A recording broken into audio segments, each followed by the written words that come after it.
अस्सलामुअलैकुम वरहमतुल्लाहि वबरकातुहू। तमाम स्टूडेंट्स को एक्सरसाइज 1.3 के सोल्यूशन में बहुत बहुत खुशामदीद कहते हैं। आज इंशाल्लाह इस एक्सरसाइज के जो 4 क्वेश्चन हैं उनके तमाम पार्ट सॉल्व करेंगे इंशाल्लाह आज की इस वीडियो क्लास में। तो इसमें जो क्वेश्चन नंबर 1 है वो आपके सामने आ गया। बहुत छोटे छोटे आंसर हैं इसके और जल्दी से कोशिश करेंगे समेटने की। राइट द बेस, क्वेश्चन 1 देख लें स्टूडेंट्स क्या है। Right the base and exponent of the following. नीचे 3 पार्ट्स हैं, इनमें आपको बताना है कि जो नंबर्स लिखे गए हैं इनमें बेस कौन है और एक्सपोनेंट कौन है। बचपन से आप सीखते चले आ रहे हैं, लेकिन मैं फिर भी चाहूँगा कि एक नज़र जो है आप तमाम स्टूडेंट्स एक्सरसाइज का पेज देख लें। ये पेज नंबर 14 और 15 है। पेज नंबर 14 और 15 ये आपके सामने एक्सरसाइज 1.3। मेरा ख्याल है शायद इतना साफ नज़र नहीं आ रहा होगा, इसलिए क्वेश्चन मैंने लिख भी दिए थे यहाँ ताकि आपको साफ नज़र आ जाए। ये देखिए ये पेज नंबर 14 है और ये आपके पास ये एक्सरसाइज कहाँ पर एक्सरसाइज ये एक्सरसाइज 1.3। इसका क्वेश्चन नंबर 1 जो है ना ये वाला क्वेश्चन कर रहे हैं हम। Right the base and exponent of the following. ये तीनों पार्ट्स ये हम कर रहे हैं। इसका क्वेश्चन 2 आएगा, फिर नेक्स्ट पेज पे, इसके बाद फिर क्वेश्चन 2 और उसके बाद नेक्स्ट पेज पे 3 और 4। ये बुक का पेज नंबर 14 और 15 है, आप बुक खोल के भी वहाँ से देख सकते हैं। ओके, लेकिन फिर भी हमने जो है क्वेश्चन यहाँ पे लिख दिए, ये आपके सामने आ गए। Right the base and exponent form. तो देखिए इसको कैसे सॉल्व करेंगे। तो right the base and exponent of the following, ये आपके सामने पेज आ गया है। आइए स्टूडेंट्स को सॉल्व करते हैं। इसका जो पहला पार्ट है देखिए ये आपके सामने है। Right the base and exponent of the following. पहला है 3 की पावर 4। कौन सा है? 3 रेज़ टू पावर 4। इसका जो है आपने बेस बताना है इसमें कि बेस कौन है और एक्सपोनेंट कौन है। तो याद रखिएगा तमाम स्टूडेंट्स, वो ये है कि अगर लिखा हो फर्ज कर लें, हाँ कौन सा कलर इस्तेमाल कर लेते हैं, ये इस्तेमाल कर लेते हैं। ये लिखा हो फर्ज कर लें ए और उसके ऊपर एम लिखा हुआ है, जो छोटा सा नंबर लिखा होता है ऊपर, दैट इज कॉल्ड एक्सपोनेंट। इसको क्या बोलते हैं? ये न्यू स्टूडेंट्स के लिए है बिल्कुल एक्सपोनेंट। और नीचे जो है वो जो भी नंबर लिखा हुआ है ए बी सी या जो भी नंबर है उसको क्या बोलते हैं स्टूडेंट्स? बेस बोला जाता है। जब आप बिल्डिंग बनाते हैं तो एक बेस होती है, बेसमेंट होता है, उस बेसमेंट के ऊपर उसके फ्लोर चल रहे होते हैं, स्टोरीज चल रही होती हैं। Is that clear? तो बेस के बगैर याद रखिएगा नंबर का भी कोई कॉन्सेप्ट नहीं होता, तो पहले बेस होना ज़रूरी है। तो यहाँ पर जो 3 है ये क्या बन जाएगा? बोलें, ये बेस बन जाएगा और उसके ऊपर ये जो 4 लिखा हुआ है दैट इज एक्सपोनेंट। अच्छा, एक्सपोनेंट का एक नाम और भी बताया था अगर आपको याद हो, पावर। एक्सपोनेंट को पावर भी बोलते हैं, याद रखिएगा। This also known as power. तो यहाँ पर इसका आंसर क्या होगा student? You can see here कि बेस है 3 और एक्सपोनेंट है 4। That's very easy and simple. उसके बाद सेकंड पार्ट देखें क्या लिखा हुआ है। सेकंड पार्ट में 1/2 और उसके ऊपर पावर है 3। तो यू कैन सी हियर कि जो ब्रैकेट है 1/2 ये बेस हो जाएगा और उसके ऊपर जो पावर 3 है दैट इज कॉल्ड एक्सपोनेंट। इसको एक्सपोनेंट बोलेंगे। तीसरे पार्ट में देखें, तीसरा पार्ट क्या कह रहे हैं? -3 और उसके ऊपर पावर है 20। तो जो -3 है दैट इज योर बेस और एक्सपोनेंट कौन है? जो 20 ऊपर लिखा हुआ है दैट इज एक्सपोनेंट। सिंपल है मेरा ख्याल है, इसमें कोई ऐसी बात नहीं कि इसमें आप बहुत ज़्यादा दिमाग मारी करें, इजी है। Question 2, identify the radicand. क्या करें? आइडेंटिफाई करें radicand and index in the following. अब ये रेडिकेंट और इंडेक्स क्या होता है? देखिए होता है कि जब भी आप कोई रकम रूट में लिखते हैं, मिसाल के तौर पर आपने लिखा अंडर रूट ए और यहाँ पे लिख दिया एम। फर्ज कर लें छोटा सा एम लिखा हुआ है रूट के साथ ही। तो रूट के अंदर जो नंबर लिखा जाता है स्टूडेंट्स उसे बोलते हैं हम रेडिकेंट। रूट के अंदर जो कुछ भी लिखा हुआ है ये क्या कहलाता है? ये रेडिकेंट कहलाता है। और यहाँ रूट के साथ जो भी छोटा सा नंबर लिखा हुआ है दिस इज कॉल्ड इंडेक्स। इसको क्या बोलते हैं? उस रूट का इंडेक्स बोलते हैं। एक दो मिसालों से मज़ीद में चाहूँगा इसको थोड़ा समझें। अगर ये लिखा हुआ फर्ज कर लें ए और यहाँ लिखा हुआ है 3, यहाँ लिखा हुआ है ए और यहाँ लिखा हुआ है 4। तो देखें इसमें रेडिकेंट तो दोनों में ए है, इसमें कौन है? इंडेक्स 3 और यहाँ इंडेक्स कौन होगा? 4 होगा। लेकिन अगर सिर्फ सिंपली लिखा हुआ हो ए, स्क्वायर रूट पढ़ते हैं इसे। अब यहाँ पे कोई भी नंबर नहीं लिखा हुआ इंडेक्स के तौर पे। अगर इंडेक्स के तौर पे कोई भी नंबर ना लिखा जाए तो 2 माना जाता है। क्या मानते हैं? 2 मानते हैं। तो 2 होता है लेकिन लिखते नहीं है। तो याद रखिएगा स्क्वायर रूट पढ़ते हैं इसे और स्क्वायर रूट के अंदर 2 होता है लेकिन लिखा नहीं जाता, तो इसका इंडेक्स 2 होगा। और ये क्यूब रूट क्या रहेगा? अगर 3 आ जाए तो क्यूब रूट बोलेंगे इसे, नहीं 4 आ जाए तो फोर्थ रूट बोलेंगे, 5 आ जाए तो फिफ्थ रूट बोलेंगे, इस तरह से सिलसिला आगे बढ़ेगा। तो आइए, इतनी बहस काफ़ी है मेरा ख्याल है। इसमें पहला पार्ट क्या कह रहे हैं, ये आ गया, इसके बारे में बताना है कि इसमें बताइए कि रेडिकेंट कौन है। तो जो अंदर लिखा हुआ है दैट इज योर रेडिकेंट 5, और जो ऊपर 3 लिखा हुआ है दैट इज इंडेक्स। तो मेरा ख्याल है ईजी है, रेडिकेंट 5 और इंडेक्स कौन है, 3 है। उसके बाद देखें जो सेकंड पार्ट है उसमें रेडिकेंट बताना है। तो रेडिकेंट कौन होगा, जो रूट के अंदर है पूरी रकम रेडिकेंट बन जाएगी, ये x/y, और जो ऊपर लिखा हुआ है student you can see here 4, तो ये इंडेक्स बन जाएगी, ऐसा ही। उसके बाद देखें तीसरा जो पार्ट है, अब इसमें टाइम ज़ाया करने की जरूरत नहीं, रूट के अंदर जो कुछ भी है दैट इज योर रेडिकेंट, ये क्या बन गया, रेडिकेंट, और रूट के ऊपर जो लिखा हुआ है 5 that is your index. Okay, simple, easy, no problem. आइए उसके बाद क्वेश्चन नंबर 3 आपके सामने आ रहा है, transform the following into exponential form. इसके जो है 9 पार्ट हैं। अच्छा, इसमें कुछ मिस्टेक्स भी हैं, उनको कवर करने की कोशिश की गई है इक्का दुक्का क्वेश्चन में, तो उसको तमाम तलबा बहुत संजीदगी के साथ उसको पे गौर करना है और उसको चेक करना है कि आखिर वो कौन सी ऐसी चीज़ है कि जिसमें मिस्टेक है। जी स्टूडेंट, ये क्वेश्चन नंबर 3 आपके सामने आ गया है, transform the following to exponential form. ये जितनी भी फॉर्म्स हैं इनको रेडिकल फॉर्म्स कहा जाता है। आता है कि जो रूट लिखा हुआ है इसी का दूसरा नाम रेडिकल भी है, इसी को हम रेडिकल भी बोलते हैं।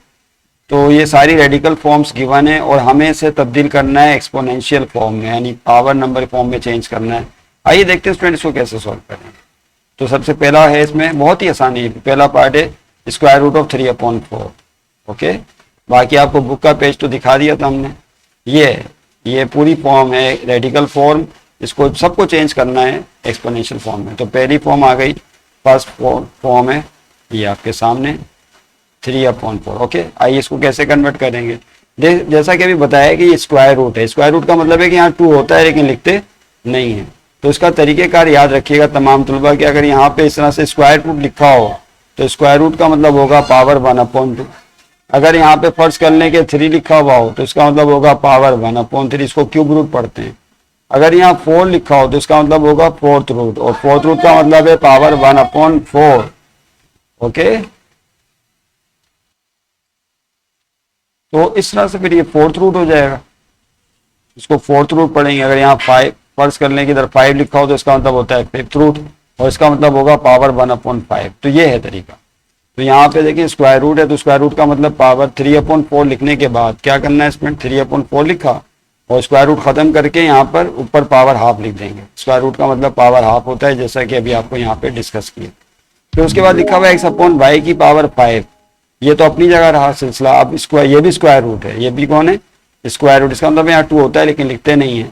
तो स्क्वायर रूट का मतलब क्या बताया, पावर 1/2 बताया। तो इसको भी आप पावर 1/2 की सूरत में लिख सकते हैं, यानी यहाँ पे जो स्क्वायर रूट है इसको पावर हाफ लिखा जा सकता है। तो करेंगे ये कि रूट खत्म कर देंगे और पावर हाफ लगा देंगे। अब चूंकि अंदर स्मॉल ब्रैकेट है तो जब आप पावर हाफ लगाएंगे तो कर्ली ब्रैकेट में बंद करके पावर हाफ लगानी होगी। लेकिन इसमें मजीद सॉल्व हो सकता है। हमने एक लोग पढ़ा था कि अगर पावर पे पावर आ जाए तो पावरें मल्टीप्लाई हो जाती हैं। तो 5 मल्टीप्लाई हो जाएगा किससे, 2 से। पावर पे पावर आया तो पावरें मल्टीप्लाई है, 5 बनता 5 और अपॉन में 2 मौजूद है। Is that clear. तो यहाँ क्या होगा, 5 ऊपर 1 से मल्टीप्लाई हो जाएगा तो 5 बनता 5 और अपॉन में 2। तो this is your exponential form. ये एक्सपोनेंशियल फॉर्म हो गई, रेडिकल फॉर्म, रूट वाली फॉर्म खत्म हो गई। तो ये हमारा जवाब होगा। लेकिन उसके बाद स्टूडेंट तीसरा जो पार्ट है वो क्या है, ये आपके सामने आ गया, इसको नोट कर लें। तीसरे पार्ट में फिर ये जो पोर्शन नजर आ रहा है y/x की पावर -5 है, तो इसको तो वैसे ही लिख दिया हमने y/x की पावर -5, लेकिन यहाँ पे क्यूब रूट है, याद रहे इसको क्या पढ़ते हैं, क्यूब रूट। तो क्यूब रूट का मतलब अभी बताया कि क्यूब रूट जो है इसका मतलब होता है पावर 1/3, यानी क्यूब रूट को खत्म कर दें और ऊपर पावर 1/3 लगा दें। तो y/x की पावर -5 अपनी जगह रहा, क्यूब रूट को खत्म करने के बाद ऊपर पावर क्या लगा दी हमने, 1/3 लगा दी। फिर पावर पे पावर आ गई तो पावरें मल्टीप्लाई हो जाएंगी। तो -5 को मल्टीप्लाई कर देंगे 1/3 से, -5 1 से मल्टीप्लाई हो गया -5 बनाएगा, अपॉन में 3 वैसे ही मौजूद है। तो अच्छा, इसमें एक स्टेप और किया है, वो स्टेप ये है, जवाब आप यहाँ पे छोड़ सकते हैं, एक्सपोनेंशियल फॉर्म आ गई, लेकिन तवज्जो रहेगी y/x की पावर -5/3 है। अगर आप चाहें तो इसको +5/3 कर सकते हैं पावर को, लेकिन बदले में नीचे जो बेस है उसका रेसिप्रोकल लेना होगा, यानी y/x को तवज्जो रहे। ये जो y/x है, y/x इसको हमने लिख दिया x/y। क्या लिख दिया, x/y। तो जब आप बेसिस की जो पोजीशन है उनको पलट दें, न्यूमरेटर को डिनोमिनेटर, डिनोमिनेटर को न्यूमरेटर में कन्वर्ट कर दें, तो उस सूरत में जो पावर माइनस है ये क्या हो जाती है, प्लस हो जाती है, खत्म हो जाती है। तो ये पावर हो जाएगी +5/3। क्या हो जाएगी, पावर +5/3। फिर से इस बात को मैं चाहूंगा थोड़ा समझें। अगर ये लिखा हो, फर्ज कर लें A/B, और उसकी पावर फर्ज कर लें लिखा हुआ हो -m।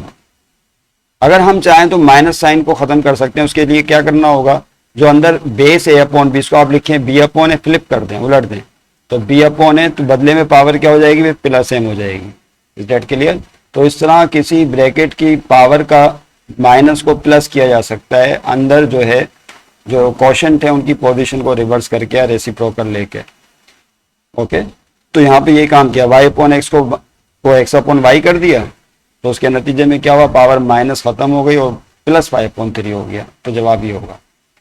उसके बाद देखें जो चौथा पार्ट है वो क्या है स्टूडेंट, ये yz की पावर 7 और उसकी पावर है फिर 3।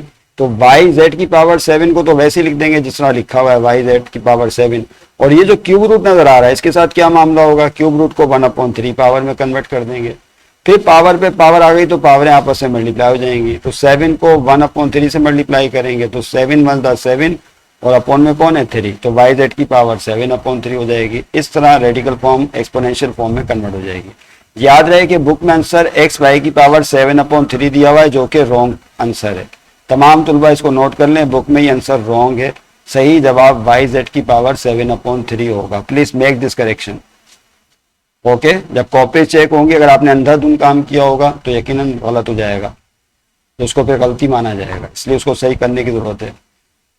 पांचवा पार्ट देखें क्या है, 27 और ये 9th रूट कहलाएगा। इसको क्या पढ़ेंगे, 9 लिखा हुआ है यहाँ पे, तो क्या करना है उसी तरह करना है, 27 लिखेंगे ये जो लिखा हुआ है, और उसके बाद जो 9th रूट है इसको 1/9 पावर में कन्वर्ट कर देंगे। नहीं, अभी बताया ना कि अगर यहाँ पे लिखा हो फर्ज कर ले 9, तो इसको 9th रूट पढ़ेंगे। 9th रूट का मतलब होगा पावर 1/9। ओके, उसके बाद देखिए यहाँ पर तो जवाब छोड़ दिया उन्होंने, लेकिन इसको मजीद सिंप्लीफाई कर सकते हैं। 27 के फैक्टर क्या होते हैं स्टूडेंट्स, 3 × 3 × 3, 3 3 9, 9 3 27। तो 27 के फैक्टर बनाने आते होंगे आपको यकीन छोटी क्लासेस में। पहले 3 से आएगा 3 9 27, फिर 3 से आएगा 3 3 9, फिर 3 से आएगा 3 1 3। तो ये 3 × 3 × 3 3 फैक्टर हो गए। उसके बाद जब 3 को 3 दफा मल्टीप्लाई करेंगे तो ये लॉ ऑफ एक्सपोनेंट्स में हम डिस्कस कर चुके कि एक दफा बेस लिख के पावरों को ऐड कर लेते हैं, 1 + 1 + 1 हो जाएगा 3, और उसके बाद देखें पावर पर पावर आ गई तो पावरें आपस में मल्टीप्लाई हो जाएंगी, यानी 3 मल्टीप्लाई हो जाएगा 1/9 से। तो 3 को 1/9 से मल्टीप्लाई कर दीजिए। तो देखें यहाँ पे कटिंग हो रही है, तवज्जो रहे, क्या कटिंग हो रही है, 3 1 3 और 3 3 9, 3 के टेबल से कट रहे हैं, तो ऊपर 1 1 1 बचेगा और नीचे अपॉन में 3 रह जाएगा। तो ये हमारा फिर आंसर हो जाएगा 3 की पावर 1/3। तो ये एक्सपोनेंशियल फॉर्म फाइनल आ गई, ये सही जवाब होगा। बुक में आंसर जो छोड़ा है इन्होंने, याद रहे कि ये आंसर इनकम्प्लीट है। तमाम तुलबा इस इनकम्प्लीट आंसर को दुरुस्त कर लें, ये इनकम्प्लीट है और ये आपका कंप्लीट आंसर है जो यहाँ बयान किया गया। छठा पार्ट देखें क्या है, क्यूब रूट -64 स्क्वायर और उस पे साथ है क्यूब रूट। तो सोल्यूशन में फिर आपने वही काम करना है कि -64 का जो स्क्वायर है इसको तो वैसे लिख देंगे एज इट इज जिस तरह लिखा हुआ है, लेकिन यहाँ ये क्यूब रूट है। क्यूब रूट का मतलब क्या बताया है स्टूडेंट, क्यूब रूट का मतलब होता है पावर 1/3। तो क्यूब रूट को खत्म करके एक्सपोनेंशियल पावर 1/3 लिख दीजिए। तो यहाँ पर चूंकि पहले से स्मॉल ब्रैकेट है तो कर्ली ब्रैकेट डाल के 1/3 लिखेंगे, फिर पावर पर पावर आ गई तो पावर मल्टीप्लाई हो जाएगी, तो 2 मल्टीप्लाई हो जाएगा किससे, 1/3 से। जब 2 को 1/3 से मल्टीप्लाई करेंगे तो 2 1 2 और अपॉन में 3 वैसे ही रह जाएगा। तो this will be your answer, -64 की पावर 2/3। तो this is your required exponential form. उसके बाद देखें सातवां पार्ट जो है वो लिखा हुआ है क्यूब रूट 1/2 की पावर m। याद रहे कि क्वेश्चन ही गलत प्रिंट हो गया है, रॉन्ग क्वेश्चन है। तमाम तुलबा इस चीज को नोट कर लें, this is wrongly printed question. तो सही जो क्वेश्चन है वो ये है, करेक्ट क्वेश्चन नीचे लिख दिया। सही क्वेश्चन में यहाँ m नहीं है बल्कि m की जगह क्या मौजूद है, 10 मौजूद है। तो तमाम तुलबा पहले इस क्वेश्चन को सही करके लिखें, क्यूब रूट 1/2 की पावर 10 होगा, m नहीं होगा। याद रहे m नहीं होगा बल्कि उसकी जगह क्या होगा, 10 होगा। ठीक है, उसके बाद क्या करेंगे, 1/2 की पावर 10, ये पूरी रकम जो रूट के अंदर है रेडिकेंड, इसको वैसे लिख देंगे जिस तरह लिखा हुआ है, इसके साथ कोई मामला नहीं होगा। और क्यूब रूट को कन्वर्ट कर देंगे पावर 1/3 में। अब पावर पे पावर आ गई तो पावरें आपस में हो जाएंगी मल्टीप्लाई। तो 10 को मल्टीप्लाई कर दीजिए 1/3 से, जैसा कि नीचे नजर आ रहा है। अब जाहिर सी बात है 10 और 3 किसी कॉमन नंबर से नहीं करते, तो 10 1 10 और अपॉन में 3 रह जाएगा। तो that will be your full and final answer, half की पावर 10/3। तो ये एक्सपोनेंशियल पावर होगी। उसके बाद देखें 8वां पार्ट स्टूडेंट क्या है, एक्स वाई क्यूब और उसके ऊपर यहाँ पाई फिफ्थ रूट है, इसे क्या पढ़ेंगे स्टूडेंट, फिफ्थ रूट पढ़ा जाएगा। फिफ्थ रूट का मतलब क्या होता है, फिफ्थ रूट का मतलब होता है पावर 1/5। तो एक्स वाई क्यूब को तो वैसे लिख देंगे जिस तरह के लिखा हुआ है, और यहाँ पे फिफ्थ रूट को कन्वर्ट कर देंगे पावर 1/5 में, पावर 1/5 में कन्वर्ट कर देंगे। अब पावर पे पावर आ गई तो पावर आपस में हो जाएंगी मल्टीप्लाई, तो यहाँ पे 3 को 1/5 से मल्टीप्लाई करें तो 3 1 3 और अपॉन में 5 वैसे ही रह जाएगा। It clear. तो एक्स वाई की पावर 3/5 ये आपकी रिक्वायर्ड एक्सपोनेंशियल फॉर्म होगी। लास्ट पार्ट जो है इसका क्वेश्चन नंबर, इस क्वेश्चन का 9वां, रूट और फिर क्यूब रूट। अंदर स्क्वायर रूट है, दिलचस्प सूरत हाल है। अंदर जो स्टूडेंट स्क्वायर रूट है, कौन सा, ये स्क्वायर रूट है क्योंकि यहाँ पर 2 होता है लेकिन लिखा हुआ नहीं है, तो ये स्क्वायर रूट हो गया। और बाहर जो है क्यूब रूट है, तो उसमें होगा ये कि जो स्क्वायर रूट वाला नंबर है इसको तो वैसे ही लिख देंगे, इसके साथ कोई मामला नहीं है। लेकिन जो क्यूब रूट है इसका मतलब क्या होता है आप जानते हैं, अभी बताया। क्यूब रूट का मतलब होता है पावर 1/3, तो इसको पावर 1/3 लिख दिया जाएगा जैसा कि यहाँ पे नजर आ रहा है। ओके, कर्ली ब्रैकेट डाल के 1/3 लिख दें। और अंदर अब स्क्वायर रूट की बारी है। स्क्वायर रूट का मतलब है कि यहाँ पे 2 होता है लेकिन लिखते नहीं, तो 4/3 की पावर हाफ लिखा जा सकता है इसे, क्या 4/3 लिखने के बाद स्क्वायर रूट को खत्म करके पावर हाफ लिख दें। अब पावर पे पावर आ गई तो पावर आपस में मल्टीप्लाई हो जाएंगी, तो हाफ को मल्टीप्लाई कर देंगे 1/3 से। जब हाफ को 1/3 से मल्टीप्लाई करेंगे तो ये आपके सामने एक सिचुएशन आ गई है, हाफ मल्टीप्लाई होगा 1/3 से, तो 1 1 1 एंड 2 3 6, तो 1 1 1 अपॉन में 2 3 6 आ गया। तो 4/3 की पावर 1/6 ये हमारी रिक्वायर्ड एक्सपोनेंशियल फॉर्म होगी। उसके बाद आप क्वेश्चन नंबर 4 कर रहे हैं, transform the following into radical form. Student ये आपके सामने क्वेश्चन नंबर 4 जो है आ चुका है। अब ये रिवर्स है, यानी उसका उलट है। पहले जो हम रेडिकल फॉर्म को एक्सपोनेंशियल फॉर्म में तब्दील कर रहे थे, अब एक्सपोनेंशियल फॉर्म्स गिवन है और उसको रेडिकेंट यानी रेडिकल फॉर्म में तब्दील करना है, रेडिकल फॉर्म में, रूट की फॉर्म में तब्दील करना है। समझ रहे हैं बात को? आइए देखें किस तरह करेंगे। तो पहला पार्ट, इसके भी 5 पार्ट हैं। फर्स्ट पार्ट ये आपके सामने आ गया, 5 क्यूब और उसकी पावर 1/7 है। क्या लिखा हुआ है स्टूडेंट फर्स्ट पार्ट में, 5 क्यूब और उसके ऊपर 1/7। याद रहे ये जो पावर 1/7 है, 1/7, एक बात को जरा अच्छी तरह तमाम तलबा रियलाइज कर लें, वो ये है कि अगर फर्ज कर लें यहाँ पे लिखा हुआ हो पावर हाफ, तो पावर हाफ का मतलब क्या होगा, स्क्वायर रूट। अगर पावर 1/3 लिखी हो तो इसका मतलब होगा क्यूब रूट रेडिकल फॉर्म में। अगर पावर 1/4 हो तो इसका मतलब क्या होगा, फोर्थ रूट। अगर पावर 1/5 लिखी हो तो इसका मतलब क्या होगा, फिफ्थ रूट। अगर पावर 1/6 हो तो इसका मतलब होगा सिक्स्थ रूट। और अगर पावर 1/7 हो तो इसका मतलब क्या होगा, सेवेंथ रूट। समझ रहे हैं बात को? इस तरह उसको लिखने का कायदा भी आपको बता दिया। तो अब यहाँ पर क्या होगा देखें स्टूडेंट्स, 5 जो क्यूब है इसको वैसे ही लिख देंगे। ओके, और ये जो 1/7 नजर आ रहा है सबको, क्या 1/7, ये कन्वर्ट हो जाएगा इस रूट में और साथ में 7 यहाँ लिख दिया जाएगा। नहीं समझे बात को? तो ये 1/7 का मतलब क्या होता है, जैसा कि बताया 1/7 का मतलब होता है सेवेंथ रूट। तो 1/7 को सेवेंथ रूट की शक्ल में इस तरह लिखा जाएगा और इसके अंदर जो कुछ भी है उसको एज इट इज वैसे ही लिख देंगे, यानी 5 क्यूब है तो 5 क्यूब वैसे ही लिख दिया जाएगा। समझ रहे हैं बात को? दूसरा पार्ट देखें, इससे मजीद समझ में आ जाएगा। यहाँ लिखा हुआ है ए बी की पावर -2 और उसकी पावर 1/3। अब देखें यहाँ पे 1/3 है, तो 1/3 का मतलब क्या होता है, क्यूब रूट। अभी बताया 1/3 का मतलब कौन है, क्यूब रूट। तो ए बी की पावर -2 को वैसे लिख देंगे जिस तरह लिखा हुआ है, और 1/3 पावर जो है वो कन्वर्ट हो जाएगी, 1/3 पावर किस में कन्वर्ट हो जाएगी, क्यूब रूट में तब्दील हो जाएगी। जैसा कि आपको यहाँ नजर आया, रूट लाल के 3 लगा दें। समझ रहे हैं बात को? ये आप नहीं कीजिएगा हाईलाइट, ये तो मैं समझाने के लिए कर रहा हूँ, आपने तो सिर्फ सोल्यूशन लिखना है इसका और समझना है। तीसरा पार्ट देखें, तीसरा पार्ट क्या लिखा हुआ है स्टूडेंट्स, वो ये 5/7 की पावर 3। ओके, 5/7 की पावर 3 समझ में आता है और उसकी होल पावर है 5/7। अब यहाँ दिलचस्प सूरत हाल ये है कि जब आप रेडिकल फॉर्म में लेकर आते हैं तो सब हमेशा पावर 1/, की सूरत में होनी चाहिए, और ये लिखा हुआ है 5/7। तो फौरन 5/7 को 1/ की फॉर्म में तब्दील करेंगे। तो 1/ की फॉर्म में कैसे तब्दील किया जाएगा स्टूडेंट, उसका तरीका बहुत ही आसान है। 5/7 को इस तरह से लिख सकते हैं आप तोड़ के, किस तरह से, 5 × 1/7। क्या ख्याल है, 5 × 1/7, 5 1 5 होता है अपॉन में 7, ओके, इस तरह आप 5.7 को ब्रेक कर लें। उसके बाद देखें यहाँ पे क्या होगा, ये 5 और 3 इनको आपस में मल्टीप्लाई कर दें। किसको? ये जो 5 और 3 नजर आ रहे हैं इनको आपस में, क्योंकि पावर पे पावर आए तो पावरें मल्टीप्लाई होती हैं, तो 3 5 का क्या हो जाएगा इसमें, ये जब मल्टीप्लाई होंगे 3 5 का 15, तो इसकी जगह क्या आ गया 15, तो 5.7 की पावर 15। और अब ब्रैकेट डाल के होल पावर क्या बची यहाँ पे, गौर से देखें, होल पावर बची 1/7, तो 1/7 को वैसे लिख दिया जाएगा। अब देखा आपने 1/7 आ गया।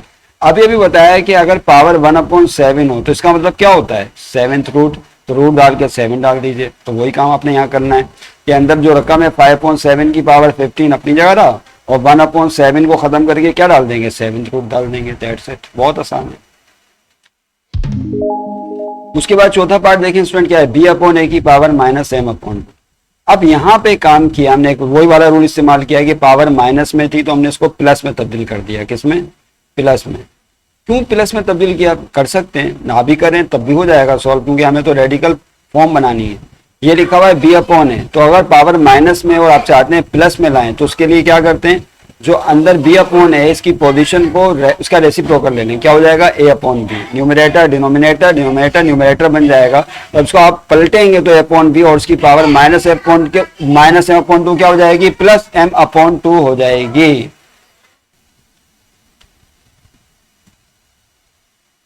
तो a/b की पावर m/2 हो गया, प्लस में अंदर रकम का आपने रेसिप्रोकल ले लिया। अब क्या करेंगे स्टूडेंट्स, वही काम करेंगे। जाहिर सी बात है कि आपको रेडिकल फॉर्म बनानी है तो 1/, में पावर होनी चाहिए, और ये पावर किस में है, m/2। तो इसको 1/2 में कैसे ब्रेक करेंगे, इसको ऐसे ब्रेक किया जाएगा, m × 1/2, क्योंकि m को हाफ से मल्टीप्लाई करेंगे तो वही m/2 आ जाएगा। तो इस तरह से पावर को ब्रेक किया जाएगा। उसके बाद क्या करेंगे, देखें ये a/b की पावर m, इनको एक साथ लिख लेंगे और कर्ली ब्रैकेट डाल के फिर जो पावर हाफ है उसको लिख देंगे। उसके बाद देखें अब क्या होगा, a/b की पावर जो m है अपनी जगह रही, ये पूरा पोर्शन अपनी जगह रहा, और पावर हाफ को क्या लिख सकते हैं, स्क्वायर रूट लिख सकते हैं। समझ रहे बात को? और स्क्वायर रूट में बताया था कि पावर 2 होती है लेकिन लिखी नहीं जाती, यहाँ पे 2 होता है लेकिन लिखते नहीं है स्क्वायर रूट के अंदर। ओके, तो इस तरह से क्वेश्चन सॉल्व होगा। आइए स्टूडेंट पांचवा और आखिरी पार्ट देखते हैं इसका, वो ये 11/13 मल्टीप्लाई हो रहा है 12/13 और इसकी पावर 1/5 है। यस, 1/5 का मतलब 5th रूट है। क्या मतलब है, 5th रूट। यह भी बताया आपको कि अगर यहाँ पे 1/5 पावर लिखी हुई हो तो इसका मतलब क्या होता है, 5th रूट होता है। ओके, अब आप स्मॉल ब्रैकेट डाल दें, कर्ली ब्रैकेट डाल दें या स्क्वायर ब्रैकेट डाल दें, इससे फर्क नहीं पड़ता। पावर 1/5 है तो इसको क्या लिख सकते हैं, 5th रूट। 5th रूट, नहीं समझे बात को? तो यहाँ स्क्वायर ब्रैकेट थी, पावर 1/5 को खत्म किया तो 5th रूट लगा दिया। समझ रहे हैं बात को? तो इसके साथ ही जो ये आपकी एक्सरसाइज मुकम्मल हो जाती है, एक्सरसाइज 1.3। आपको एक छोटा सा टेस्ट दिया जा रहा है, तमाम तलबा उसे करने की कोशिश करें। टास्क टेस्ट कहलाता है तलबा, ये नोट कर लें स्टूडेंट। टास्क टेस्ट, इसके 50 नंबर हैं। Transform into exponential and radical forms, नीचे दिया हुआ है कि इनको ट्रांसफॉर्म करना है रेडिकल एक्सपोनेंशियल फॉर्म में। अब जाहिर सी बात है आपने प्रैक्टिस कर ली, देख लिया, लिख लिया। अब आप पहचान गए होंगे कि रूट वाले को, रेडिकल वाले को एक्सपोनेंशियल में चेंज करना है, और जहां एक्सपोनेंशियल फॉर्म है उसको रेडिकल में यानी रूट में चेंज करना है। समझ गए ना बात को? तो हमने मिक्स कर दिया। ये मिक्स प्लेट है। ये क्या है, एक तरह की मिक्स प्लेट है। 50 नंबर, 5 पार्ट, एक पार्ट के 10 नंबर, तो 5 के 50। तो ये पहला है, 2 रूट दिए हुए इसके अंदर, आप देख सकते हैं यहाँ पे कितने रूट है। मैं फिर भी थोड़ी सी हिंट देने की मेरी आदत है। ये 2 रूट दिए हैं। इस हवाले से एक क्वेश्चन अभी ऊपर आया था, वहां से आप इसे चेक कर लीजिएगा। यहाँ एक्स वाई की पावर 4 फिर उसकी पावर 2/5 है, इसको सॉल्व करना है। फिर ए एक्स प्लस बी की पावर 1/3 फिर उसकी पावर 5 है, तो उसको रेडिकल में चेंज करना होगा यकीनन। यहाँ 1/8 की पावर 3/2 फिर उसकी पावर 2/5। इसका मतलब यहाँ भी रेडिकल की फॉर्म बनानी है, यानी जहाँ पे रेडिकल रूट नहीं है उसको रूट की फॉर्म में बनाना है। तो यहाँ एक्सपोनेंशियल को रेडिकल बनाएंगे। और 5वें में ये रूट दिया हुआ है, रूट फॉर्म दी हुई है, रेडिकल फॉर्म दी हुई है तो इसको एक्सपोनेंशियल बनाना है। और पहले में भी रेडिकल फॉर्म दी हुई है, इसको एक्सपोनेंशियल बनाना है। समझ गए बात को? दूसरे में एक्सपोनेंशियल फॉर्म दी हुई है, रेडिकल फॉर्म में तब्दील करना है। आपकी आसानी के लिए हमने इसके आंसर भी लिख दिए हैं नीचे। पहले पार्ट का आंसर ये होगा a की पावर 1/8, दूसरे का होगा x/y की पावर 8 और 5th रूट। तीसरे का आंसर ये cube root of x plus b की पावर 5। चौथे का answer x² y z t की पावर 6। अब आंसर तो लिख दिया, इसका ये मतलब नहीं क्वेश्चन लिखे आप आंसर लिख दें। सॉल्व करना है बाकायदा, ताकि आप सही आंसर तक पहुंच सकें और मैच करें कि आपका आंसर मैच होता है या नहीं होता। तो आंसर सिर्फ हिंट होता है ताकि पता चल सके तुलबा को कि उन्होंने सही किया है या गलत किया है। बाकी आपको रास्ता बता दिया किस रास्ते पर आपने चलना है। तमाम तुलबा इसको नोट कर लें और ये टेस्ट जो है वो लाजमी करें, इससे आप बनेंगे इंशाल्लाह। खुदा हाफिज़।